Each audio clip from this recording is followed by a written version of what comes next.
የዛሬው የፀጉር ውህድ ደግሞ የፀጉር መበጣጠስን፣ መቆራረጥን፣ ፎረፎርን ለፀጉር ተፈጥሯዊ ወዝና ጥንካሬን የሚሰጥ ቆንጆ የሆነ የፀጉር መንከባከቢያ ውህድም ቅባትም ይዤላችሁ መጥቻለሁ። በጣም ቆንጆ ነው፣ ተጠቀሙበት። ፀጉራችሁ ለሚነቃቀል፣ ለሚበጣጠስባችሁ፣ ለፈጣን የፀጉር እድገት የሚሆን ቆንጆ የፀጉር መንከባከቢያ ውህድም ቅባትም ይዤላችሁ መጥቻለሁ። ቪዲዮውን እስከ መጨረሻው ተከታተሉት። ሰላም ቤተሰቦች እንዴት ናችሁ? እግዚአብሔር ይመስገን እኔ ደህና ነኝ። የዛሬው ውህዳችን ቅባትም ውህድም ነው ይዤላችሁ የመጣሁት። ከዛ በፊት ግን መናገር የምፈልገው ቤተሰቦች ፀጉሬን ተቆርጫዋለሁ፣ ፀጉሬን ቆርጫዋለሁ። የተቆረጥኩበትን ምክንያት ደግሞ እነግራችኋለሁ እና ፀጉሬን ቆርጫዋለሁ። ስለዚህ ከኔ ጋር ፀጉራችሁ ማሳደግ ለምትፈልጉ እንደ ቻሌንጅ ልውሰደውና ከዛሬ ጀምሮ ፀጉራችንን እንለካና ከዛ በአንድ ወር ወይም በሁለት ወር እስከ 6 ወር እንዴት እንደሚያድግ አብረን እናያለን ማለት ነው። እንግዲህ ዛሬ ይዤላችሁ የመጣሁት የፀጉር ውህድ ወይም የፀጉር ማሳደጊያ ከእንቁላል ከሙዝና ከሬት የሚሰራ ውህድ ነው ማለት ነው። ይሄ ለፀጉራችን በጣም ወሳኝ ነገር ነው። ሙዝ እንግዲህ ለፀጉር ጤንነት፣ ለልስላሴ፣ ለፈጣን የፀጉር እድገት በጣም ቆንጆና ተመራጭ የሆነ ነው። ፀጉርን በፍጥነት ያለሰልሳል። የፀጉር መበጣጠስን፣ መቆራረጥን ይከላከላል ማለት ነው። የፎረፎር ችግር ካለባችሁ ደግሞ ፎረፎርን ያስወግድላችኋል። ለፀጉር ተፈጥሯዊ ወዝና ጥንካሬንም ይሰጣል ማለት ነው። እና በጣም ቆንጆ ነው። ሬት ያላችሁ እንግዲህ ሬት ጨምራችሁ ከእንቁላልና ከሙዝ ጋር አድርጋችሁ ብትጠቀሙት በፀጉራችሁ ላይ ቆንጆ የሆነ ለውጥ ታያላችሁ። እንግዲህ ያው ፀጉሬንም ስለተቆረጥኩት ፀጉሬን አሁን ቶሎ ለማሳደግ እየተንከባከብኩት ነው። በውህድም በቅባትም ልንከባከብ ነው ማለት ነው። እና አንድ ሙዝ ያስፈልጋቸዋል። አንድ እንቁላል እንደ ፀጉራችሁ ብዛት ይወሰናል። ፀጉራችሁ ብዙ ከሆነ ሙዙንም 2 እንቁላሉንም 2 ማድረግ ትችላላችሁ። ከዛሬ ትጨምሩበታላችሁ። ይሄንን አንድ ላይ አድርጋችሁ ትፈጩታላችሁ ማለት ነው። ከዛ ትፈጩታላችሁ። በቃ የተፈጨውን ውህድ መቀባት ነው። እና ፀጉሬን የተቆረጥኩበት ደግሞ ምክንያት ምን መሰላችሁ ቤተሰቦች? ሂና ለራስ ምታት ቆንጆ ነው ይባላል።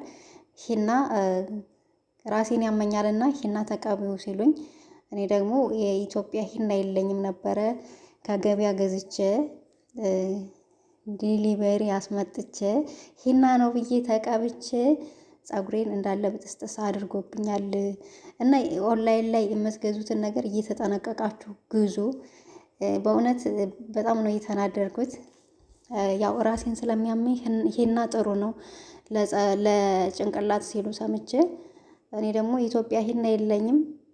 እሱን በኦንላይን አስመጥቼ እንዳለ ፀጉሬን ብጥስጥስ ነው ያደረገውና ተጠንቅቃችሁ ኦንላይን ስትገዙ ወይም ደግሞ ሱቅ ሄዳችሁ ስትገዙ አጣሩ ትክክለኛ ሂና መሆኑን። ይሄ የተቀቡት ኬሚካል ነው ማለት ትችላላችሁ እና በጣም መጥፎ ነው። እና ለዛ ነው ፀጉሬን የተቆረጥኩት። አሁንም እንከባከበዋለሁ፣ ያድጋል፣ ይመለሳል። እና የምንከባከብበትን ውህድና ቅባት ደግሞ ለእናንተ ሁሌ ይዤላችሁ እመጣለሁ ማለት ነው። እንግዲህ እንደምታዩት ውህዳችን እንደዚህ አድርጌ ፈጭቸዋለሁ። በጣም ቆንጆ ነው። ይሄ ደግሞ ለፀጉራችን የተጠቀምኳቸው ግብአቶች ፀጉራችንን በፍጥነት እንዲያሳድጉልንና ፀጉራችንን እንዲያፋፋልን ያደርግልናል ማለት ነው። እንግዲህ እንደምታዩት እንደዚህ አድርጌ ቁርጥ አድርጌዋለሁ።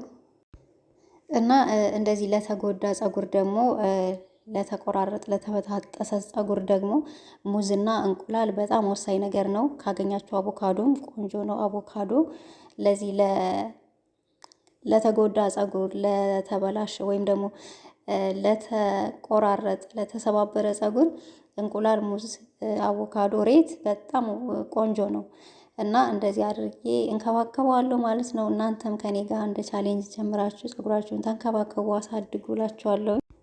ያው እንቁላል እንግዲህ ለፀጉራችን ጤንነት እድገት እጅግ በጣም ጠቃሚ የሆኑ ንጥረ ነገሮችን የያዘ ስለሆነ በውስጡ የያዘው ከፍተኛ የፕሮቲን እና የቪታሚን መጠን ለፀጉራችን በጣም ሁለንተናዊ እንክብካቤ ተመራጭ ይሆናል ማለት ነው። እሱም ለእንቁላል ለፀጉራችን ጥቅሙ ምንድነው? የፀጉር እድገትን ያፋጥናል፣ የፀጉር መነቃቀልን ይቀንሳል፣ ለፀጉር ተፈጥሯዊ ወዝ ልስላሴ ይሰጣል። የራሳችን ቅል ራሱ ጤንነታችን የራሳችን ቅል ጤንነቱን ይጠብቅልናል ማለት ነው። የእንቁላል እንግዲህ ለፀጉራችን የሚሰጠው ጥቅም ይሄ ነው። ሙዝ ደግሞ ፀጉርን በጣም ያለሰልሳል። የፀጉር መበጣጠስን መቆራረጥን ይከላከላል ማለት ነው። እንደዚህ እንደኔ አሁን ለተጎዳ ፀጉር ሙዝ አስፈላጊ ነው ማለት ነው። ፎረፎር ካለባችሁ ፎረፎራችሁን ያጠፋላቸዋል። ለፀጉራችን ደግሞ ያው ተፈጥሯዊ ወዝውንና ጥንካሬውን እንዲመልስልን ያደርግልናል ማለት ነው። እና ለደረቅና ለተጎዳ ፀጉር የበሰለ ሙዝ ከወይራ ዘይት ጋር ከኮኮናት ጋር ከእንቁላል ጋር ከአቮካዶ ጋር እያደረጋችሁ ብትጠቀሙት ፀጉራችሁን የተጎዳውን ፀጉር ቶሎ የመመለስ ባህሪ ያለው ማለት ነው።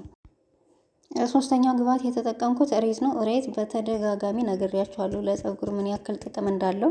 እንግዲህ እሬት ወይም አሎቬራ ለፀጉር ጤንነት ውበት ከሚሰጡት ተፈጥሯዊ ንጥረ ነገሮች መካከል ግንባር ቀደም የሆነው ነው ይባላል። በውስጡ እንግዲህ ከ75 በላይ ንጥረ ነገሮችን፣ ቪታሚኖችን፣ ማዕድናትን፣ ኢንዛይሞችን እና አሚኖ አሲዶችን የያዘ በመሆኑ ለፀጉር በጣም አስፈላጊና ፈውስ ሰጭ የፀጉር መንከባከቢያ ተክል ነው ማለት ነው። እሱ ምንድነው? የፀጉር እድገትን ያፋጥናል፣ የፎረፎርና የራስ ቅልን ማሳካክን ያጠፋልናል። የራስ ቅላችን የቅባቱን መጠንም ያስተካክልልናል።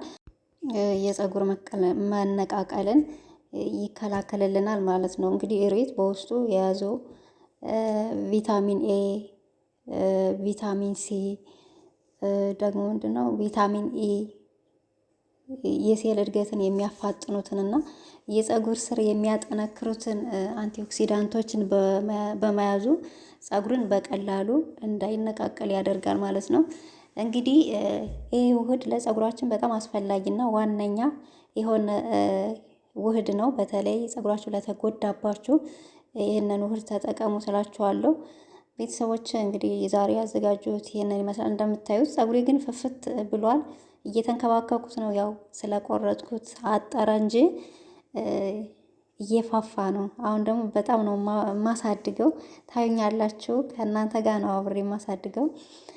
እንደዚህ አድርጋችሁ ስር ታደርጉታላችሁ። ከዛ በኋላ 1 ሰዓት 2 ሰዓትም ታቆዩትና ትታጠቡታላችሁ ማለት ነው። መጀመሪያ ላይ ያሳየዋችሁ ቅባት ከዝንጅብልና ከሮዝመሪ ብቻ የተሰራ ቅባት ነው። በጣም ቆንጆ ነው። በሚቀጥለው አሳያችኋለሁ እንዴት አሰራሩን። ፀጉር በፍጥነት ነው የሚያሳድግላችሁ። እንግዲህ ቤተሰቦች ቪዲዮውን ከወደዳችሁት ላይክ አድርጉ። ለቻናሌ አዲስ ከሆናችሁ ሰብስክራይብ እያደረጋችሁ ቤተሰብ ሁኑ። በሌላ በአዲስ ቪዲዮ እስከምንገናኝ እስከዛው መልካም ጊዜ። አመሰግናለሁ።